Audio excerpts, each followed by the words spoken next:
good morning, forget good morning, good afternoon. This is part 3, and if you haven't figured out what time of day it is by now, you're worse off than me.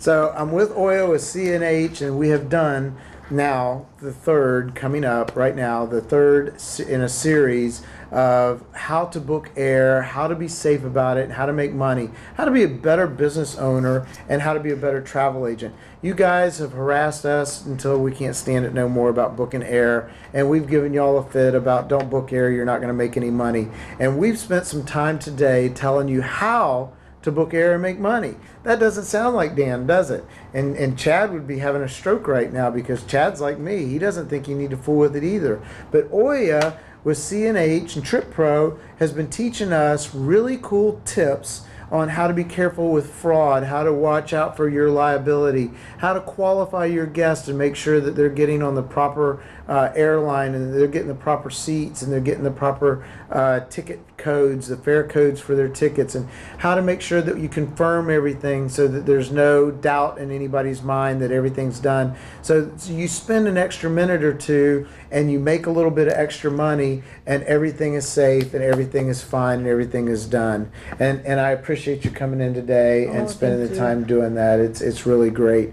I'm going to have to quit booking Southwest Airlines by myself now and letting you book my air, I guess. There you go. That's my pleasure. So yes. What we want to talk about briefly now and kind of wrapping this thing up is, so I'm a travel agent and a new travel agent, because to me actually air is new. It's not something I'm used to doing is air, and I admit that, 25 years in the business and I don't do air.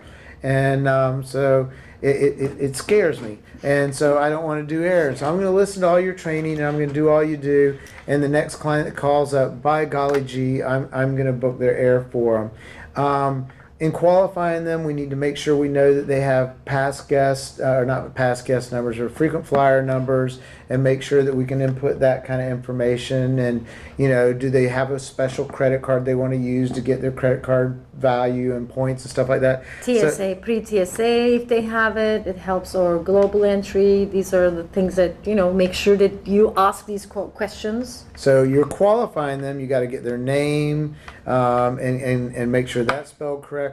We talked about the security and everything else. So we're ready to book our tickets, and we're going to go in and we're going to log in to Trip Pro, and really, I saw your training, and I'm going to start out like a summary in reverse, and you're going to put in, just like any other booking engine per se, the city, Jacksonville, and you can type in Jacksonville and it'll populate JAX, Jacksonville, Florida, and you're going to some other city, and whatever that city is, you're going to start to type in the city, because I don't know the city codes. You type in the city and it'll populate and it'll tell me Dayton, Ohio or Daytona Beach. Yes. And I go, no, I want to go to Daytona Beach. I swear I'm not interested in Dayton, Ohio. I'm sure you guys are nice up there, but it's not where I want to go on spring break. And it'll populate and tell me, and I pick the dates out. I've asked my guests if they're flexible or not, and I go through all that. You can also do the airlines. If you're asking your client if they need a particular airline, Right. They may prefer American versus Delta or whatever. So you can also choose People that really filter. book American Airlines? I like I didn't think it. Oh, really? Yeah. Anyway, so it's all normal. It's all normal. Everything that you're looking at so far is normal. What kind of things, when they're going through Trip Pro, that we've kind of touched about? There's going to be places that they're going to be able to put in their frequent flyer numbers and the TSA pre-check and stuff like that along through the screen. I'm looking at the screen and I'm typing in this information. Those are things that I'm going to find that I'm going to be able to check off or fill out, right? Yes, you can. But the most important is you pick the dates, the city pairs, and you choose the classes, like if it's business, economy, whatever, and then you search. Now the search will take you to the other page, and the search will start coming up. Mm-hmm. Now, before you even go to the names and etc., you have to make sure that you know the rules of that ticket. So the rules of the ticket would be not the class of service like business class, first class, or something like that. It's what I used to always call ticket fare codes or something like that. And a lot of hotels, cruise lines, and everything else. It's fare code, it's promotional code, or whatever you want to call it. We call it fair rules. Fair rules, okay. Okay, and They're not so fair, are they? no, they're not. Well, some are refundable, some are non-refundable, some changeable, some not changeable. If it's refundable, you will see the how much is a refund fee. If it's changeable, how much is the change fee? It's a volunteer change. Can I put my cursor on TripPro? Is there a way so I see that fair code and fair rules, and I'm going to put the cursor over it and it's going to pop up, or I click on it? Actually, you click on when the search comes, there will be little bars, and when you open the fair rule, it's kind of like open up, and then you start reading it. And because everything is getting populated and pulled out from our regular GDS, because the bookings, whatever you do, it gets created in one of the GDSs and links to the airline system. So we pull all those rules and regulations and put it there so that you guys can read it. Now, in some cases, if there are code share flights, let's say Delta, Air France, KLM, Alitalia, they're all together, right? And if you're having Delta combining with KLM, Air France, if there are multiple airlines, because of the complicity of it, because the most restricted rule will apply then because of the fare basis, it's a little bit complicated.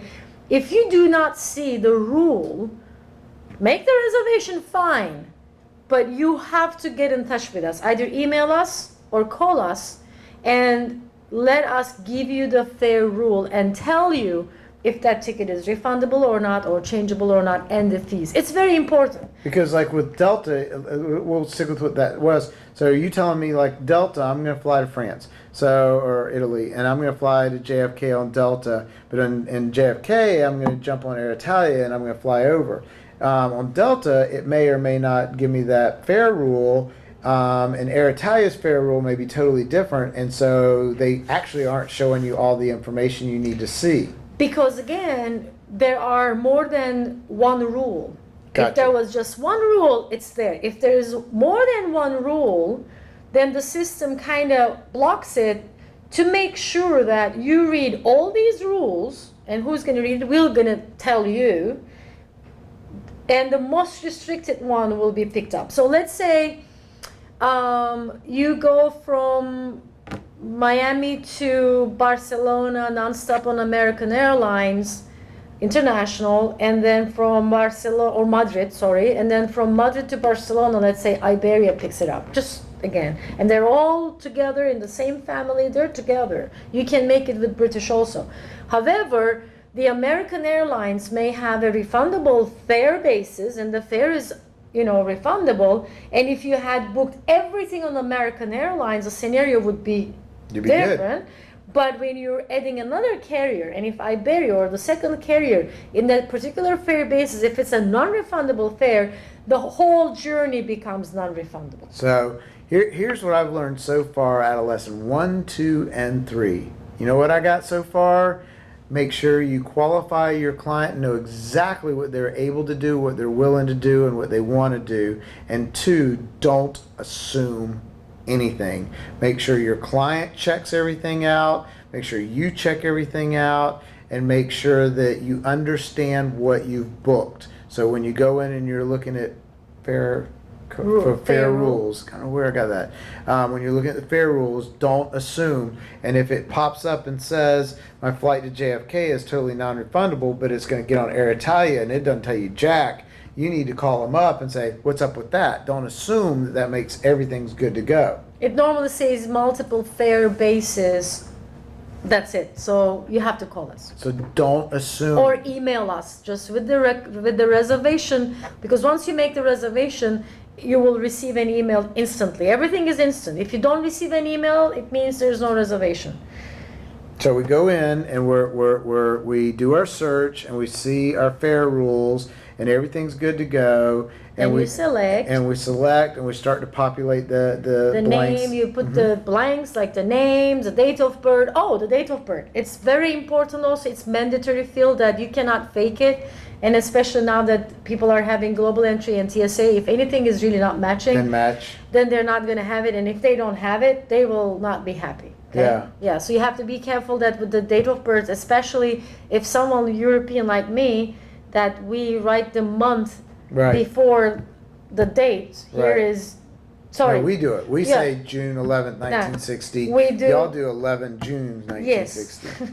So that's my birthday in case you forgot and wanted to remember. Mine is 12th of February. Oh. This is my birthday month. We missed it. Okay. Well, so anyway, I'll catch you next year. So I'll remind you. So the date of birth, everything is done. What were you asking me? Okay, so dates of birth, name, you filled out all the little spots.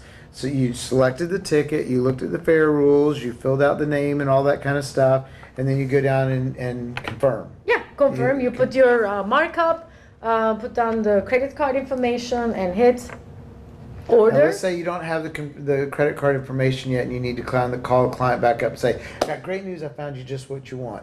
You get all the way down to credit card. There is a hold option that you will see hold and credit card. Now, if some of you, because it's not by default, if some of you don't have that hold option, send us an email. Send me an email for the moment. I'll make sure we enable that hold option. Will it already have it? Am I right? It's called a PNR? PNR. Okay. Will that number already appear because you've gone that far? No. It doesn't until you hold it, right? Yeah. So I've got that screen up there, but it's not giving me a hold. I just leave my screen sitting in front of me. How are you going to see that? Nobody will see it. There's nobody. Then How do you know to enable that? Well, is that in my login? Yeah, it's in your login. That's part of my login. Okay, yes. So that's part of the system, the back office login. Yeah, so we just kind of enable it for you. So if it's I not, don't see it, then I need to place a call to you guys and say, hey, for some reason it's not giving me an option to hold. That's an IT issue. Yes. Now I will say something, but please, I am underlining. Please don't make it as a habit. It's a bad habit. But let's say you are booking and you really got a very good rate and you don't have a hold option, right? Put the credit card, your credit card, it doesn't matter. Just put a credit card there. I can't believe she's saying this.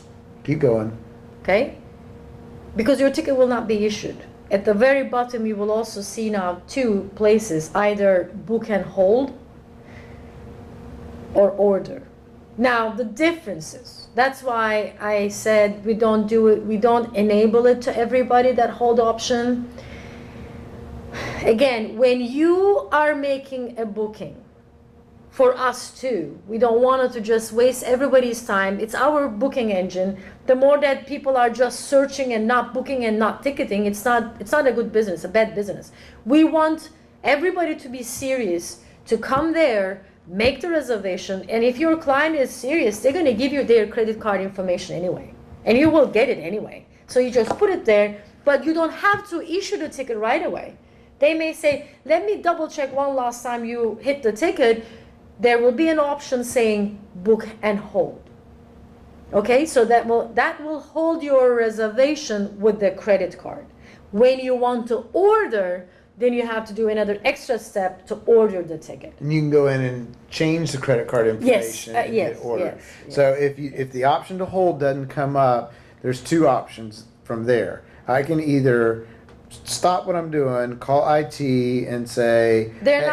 IT will not get it done like that. Have to call your office. Email me. Email you and say, I'm trying to make reservations and trying to do stuff, and all of a sudden I notice that it's not giving me that option. Go, oops, we need to turn that on. So you turn that on. If you're in a position where that's not possible for you to do that, the other option is to put in your grandmother's credit card. But I really don't, because again... it's not fraudulent to do that, is it? No, but in a way, well, if you didn't put your own credit card, it's just, all I'm saying is... It needs a valid credit card number. A valid credit card number to be able to hold it if you do not have that separate holding. No, you're not ticketing. But you have to make sure that you don't order the ticket. Okay. That's why we have like very specific explanations. Book and hold, order, or just hold, or credit card, etc. So And don't make it as a Order habit. is the button that you're Yes. hitting. And yeah, and don't make it as a habit, No. because that goes back to the word assume. You're assuming the guy's going to buy it and you do it, and then it's going to be on your credit card. And Yeah, so you're- don't do that. So If it's you just an emergency cases, and once you have that, make sure that you send me an email saying, "Oh yeah, please enable my hold option," and then it will be done right away, either in a couple of hours or maximum the next day.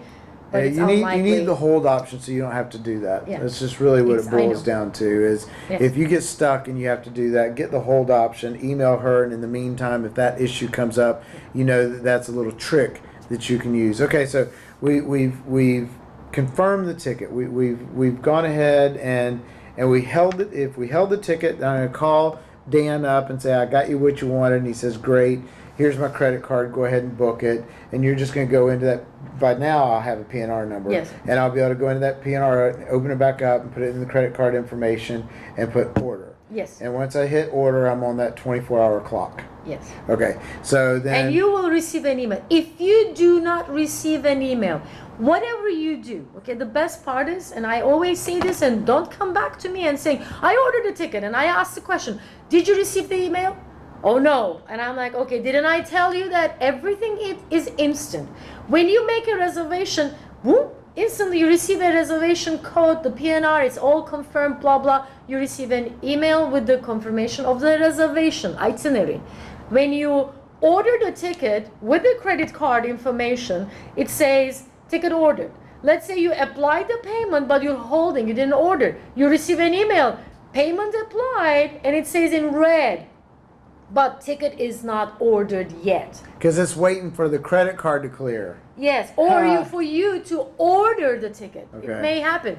So once you order, instantly you receive an email saying ticket ordered. Within an hour, you have to go back to your the dashboard, and you have to update the ticket status on the booking. If you watch my webinar, you'll see that, and then it will refresh and you will see the ticket number. It's all ticketed. If for some reason within an hour, if you don't see that, it still says ticket ordered and nothing is happening, immediately, maybe something is wrong. It's just technology. Maybe our robots are not working. Something you have to. Rowboats or robots? Rowboats. Robots. Okay. I have to come more often to correct my pronunciation. Mine's no good. No, yours is better than mine. No. So you receive an email. If not, send an email to the support and saying that I ordered this ticket. Forward that email, as a matter of fact, saying that, hey, I ordered this ticket 2 hours ago. Nothing is happening. Is everything okay? Maybe the ticket is already issued, but something is not maybe syncing that it's not refreshing your page or whatever. But don't assume anything. There is no assumption in this world. So qualify your client, don't assume anything, and really go back and reread and recheck and reconfirm before you consider yourself done with that ticket. Well, not yet. We're in the business that it's never ending, because there might be now everything is done, ticket is issued, everybody's happy. Oh, American Airlines, here we go. No, Delta actually does. Delta is the worst. I like Delta. The schedule. I love Delta. I love it. I love Delta Airlines. I love Delta too. I wish they were watching. I wish to. Oh, my favorite is Delta. They're just I phenomenal. really do. I like Delta. They do a great job. Yeah. But they're really worse at schedule changes. Ooh, gosh, I don't want to hear that one. Anyway. Schedule changes. Your nightmare. Another nightmare, right? I've had it. Well, I suggest, and you have to make it written again, communicate to your client, no matter what. When there is a transaction, like a ticketing transaction, it never ends. Until they come back home with everything is okay, after the 24 hours, then your job is done with that transaction. Okay, I'm not kidding. They came home with their luggage, not your Yes. luggage. Their luggage. Yes. Well, yeah, that's Somebody's luggage. yeah, it might happen. Then it might be your headache too, because they will say, well, I bought my ticket from you and I don't have my luggage. Fix it. I heard about somebody that got somebody else's luggage and it had a lot of valuable things inside of it. And they took a lot and didn't tell nobody. Really? Yeah. I wouldn't be doing that. Might have been a movie. I don't know. Well, the schedule changes. You have to make sure your clients, if you're a good business person, you should be also tracking it. We are the ones who let you know if there's a schedule change, okay? We're responsible. So you're going to send an email. There's been a schedule change. Yes, we are sending an email for the schedule changes, and what you have to do is, and we give you all the information up front anyway, but in some cases, we're all human. I'm not saying we're perfect, everybody's perfect, but it's everybody's nightmare because it's too many. And sometimes if we didn't get you on time, my suggestion, at least 72 hours, not less than that. Make sure you are checking the schedule, or tell your client that it's your responsibility to make sure that everything is good. Well, with all these apps like TripCase, I love it. It just pops up. Everybody's actually like nowadays on top of their flights anyway. Mm-hmm. So nobody can say, oh, I didn't know, nobody told me that there's a schedule change, that my flight now gone an hour ago. It happens, okay? We had that. I've got one on my phone that I put in my booking information. I use TripCase. And it alerts me if anything's changed. Or it just says good news, there's no schedule, everything seems on time. So I love it. I mean, your client also knows now, nobody can blame you, but again, it's everybody's responsibility. I am very honest with you. It's passengers' responsibility because they are checking in 24 hours. Prior to the departure, they check in, because I have some cases like that oh, nobody said that, and they go to the airport, there's no flight anymore, and they demanded us to pay for. And then we said, but we kind of proved that you checked in, and your check-in boarding pass says that it was 9 a.m. Right. Well, I didn't pay attention. Excuse me? Yeah. Sorry. So it's their responsibility, it's your responsibility, and it's our responsibility. Why? Because we issue those tickets. Okay? The airlines will send those schedule changes to our queue, and we are checking those queue continually and nonstop. But it's really a lot that sometimes, hey, we may goof up and we may miss it, but then at least I know that I have a good partner like one of you, that you are on top of it and you're checking, and your client also is educated by you that they're also checking that everything is fine. And it happens. Something that just hit me is, and I always revert everything back to the cruise line. We're going to finish this in just a second, so bear with me for a short story. But, a cruise ship comes into the terminal late, or can't leave, or can't load, or whatever, and they blame the cruise line, and the passengers are upset. And it turns out it's the Coast Guard doing an inspection, or the ship came in late because of fog, or there's somebody sick or injured on board, and they're mad at the terminal facility, and it's the terminal people that are inept and not handling the computer correctly, or there's somebody in line that didn't have their tickets and didn't have their documents ready, or whatever. There's always something. And you brought up the point, we're human, and there's a lot of moving parts when it comes to travel, especially world travel. There's a lot of moving parts. And I think that as much as we like to maybe dismiss, make fun of, blame, or whatever you want to call it, the airlines for being like, oh, those dirty, rotten scoundrels, they'd rather do this, that, and the other thing, and they're just out to get my money. They're doing the best they can with what they have. Trip Pro's doing the best they can with what they have. You as an agent, you're doing the best you can with what you have, and your client's doing the best they can with what they have. The thing is the communication has to be there to understand that on the cruise line, guess what? Carnival Cruise Line doesn't own those guys behind the desk at the pier. They're contractors. Carnival Cruise Line has nothing to do with the Coast Guard holding the ship out because of fog or something like that. But everybody wants to blame Carnival Cruise Line. Everybody wants to blame American Airlines because the dude in the front of the line is some moron that forgot his passport, or the travel agent didn't double check and check their email and see that there had been a schedule change. The client never checked in any kind of website to see if it had been changed. I mean, for gosh sakes, even going on to Delta and put Delta's app on, or American Airlines app on, or something like that. Everybody has to assume some responsibility. Here's my conclusion to that. If you qualify them correctly, if you do your job, if you don't make assumptions, and if you know the product well and educate yourself well, the one person that's not going to be having a hard time sleeping at night is going to be you. Okay? And you make sure that your guest owns their share of the responsibility. You do your job and they will own their part of the responsibility. And in fact, if y'all are all doing your job right and you've got your stuff in order, American Airlines, Delta Airlines, these companies are going to own up to their part of the responsibility. But if you don't take on the responsibility of making sure that you didn't assume something was going to magically happen, then I'm sorry to tell you guys, I don't care if you get $50 on the ticket or $500 on the ticket, having a chargeback or having some kind of liability or fraud because you didn't do your job, that's when Chad and I, and that's how this started, that's when we say booking air is not worth it. Booking air is not worth it if you're not doing your job correctly. You do your job correctly. You use Trip Pro. You listen to what Oya has to say. You watch the training, and you can make some good money booking air. Just be careful and know your product. Yes. Yay! Yay! Yay! Sell air. Yeah. So I'm more interested in selling air or actually calling Beshka and let her do it for me. I mean, Oya.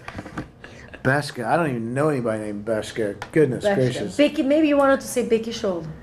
That was exactly what it was. I thought I was going to say Oya Becca Show. And Becky Shoal. Becky Shoal. I'm just punch drunk. It's the end of a long day. And hey guys, I thank you for spending time with us. This was a 3-part series. If you caught the third one, you don't want to miss the first and second one because we gave away money. No, we didn't. But yeah, we did because we're going to teach you how to make money selling air. Also watch for Oya's training where she gets on and does a live booking on Trip Pro. It's really cool, really neat, really easy to follow. You'll want to watch out for that. So as always, thank you so much for your time. Thank you for everything you do. Oya, thank you so much. You're a sweetheart. I thank you so much for coming in. She knows her business so well. We chose her to come in and teach you. Make sure that Trip Pro is your booking engine of choice for air. You'll get it through our CNH on our preferred supplier website. Follow the instructions. If you need anything, give her a shout and she'll help you out. Just email her, and if she doesn't reply, you let me know and I'll find her and I'll knock her up. No, knock her up. That sounds bad. That sounds bad, but I just kind of smiled. Anyway, y'all know Thank you what I so meant. much. I'm Thank crazy. you. Hey, see you later. And remember, next time you're ready to book air, use Trip Pro. See you later. Bye. Thank you.